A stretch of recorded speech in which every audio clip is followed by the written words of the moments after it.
Hello, my name is Rama Shaath, And I am Nuvia Cortez. and our project is the use of rehabilitation to improve white matter survival after stroke. Our project focuses on determining whether neuroregeneration occurs after 15 sessions of upper limb rehabilitation in chronic stroke patients on both the lesioned and non-lesioned side of the brain. So, a stroke is basically a blockage or rupture of the blood vessel in the brain that can result in the neurodegeneration around the lesion of the stroke. There are two types of strokes, ischemic and hemorrhagic stroke. An ischemic stroke occurs when a blood vessel supplying blood to the brain is obstructed. About 87% of the strokes that occur are ischemic. A hemorrhagic stroke occurs when a weakened blood vessel ruptures. And in our opinion, we think that it is important to study strokes because it is actually one of the leading causes of death in the United States and the fourth in the Hispanic population, meaning that it is commonly seen in our area. So why this study?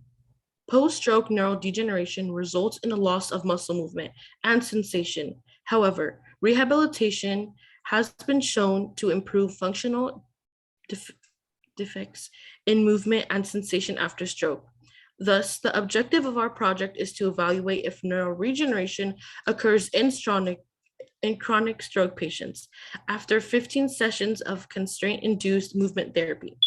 We also hypothesized that there would be an increase in neurons post-stroke rehabilitation on both the lesion and non-lesion hemispheres, which would also cause improvement or influence motor movement.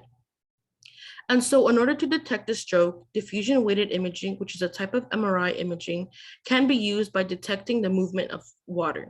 Usually water molecules diffuse freely in the extracellular space, but they become restricted in stroke-damaged brain tissue, which shows as a dark spot in the DYI or MRI of the brain. Thus, as part of our methods, we began by recruiting 9 subjects with chronic strokes. We then took the subjects in to get their baseline T1 weighted MRIs. The subjects then had 15 sessions of constraint-induced movement therapy over a 1-month span, with a minimum of 3 sessions per week. After the 15 therapy sessions, the subjects went in to get their final post-MRI scans. Once the scans were finalized, we began by looking at our subjects' MRI scans and detecting what side the stroke occurred on using the software FSLIs. Then we began to mask the pre and post rehabilitation MRI scans and shade in the cerebropeduncle and the posterior limb internal capsule in the lesion and non-lesion side of the brain. After we masked and shaded, we then coded the images using the software terminal. Then we began to analyze our data. Hello. So in our graphs, we find that there is a positive correlation between the pre and the post rehabilitation for both the cerebral peduncles and the posterior limb internal capsule in both the lesion and non-lesion side of the brain, which indicates that generally rehabilitation improves the number of neurons in both hemispheres. So this general result is demonstrated by the dark black line on the graphs representing the average number of neurons before and after rehabilitation. And so one of the patients that we noticed had the most improvement in both the cerebral peduncle and the posterior limb internal capsule of the lesion side was patient E234, which is indicated by the green line on the graph. And when looking at the MRI images of the patient, we noticed a really big dark spot on the right side of the brain, indicating the stroke lesion.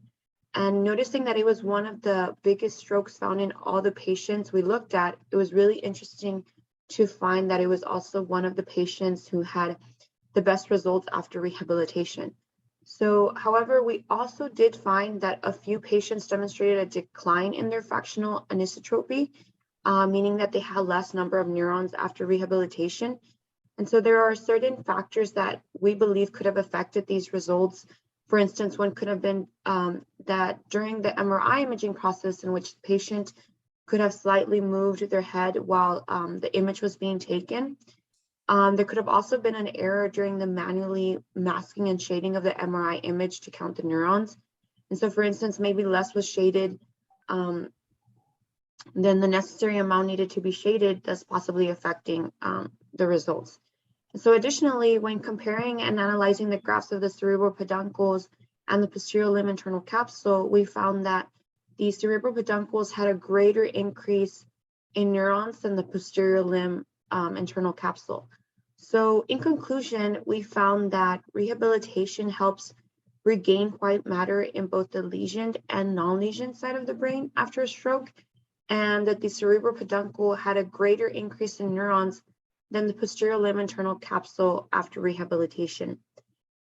This is because the cerebral peduncle holds most of the neurons and is where most of the blood vessels in the brain are located.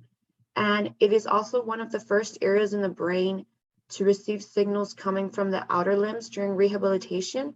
And so thus, based on these results, it would be suggested that therapists should consider targeting both sides of the body when giving rehabilitation after a stroke, rather than just the affected limb, to get a better overall increase in neurons on both sides of the brain and improve white matter survival.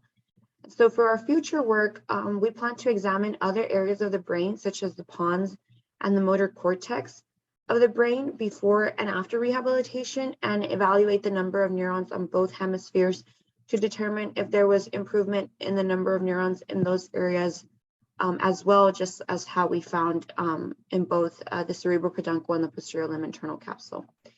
And so this concludes our presentation. Thank you very much. And if you have any questions, please go ahead and ask. Thank you so much.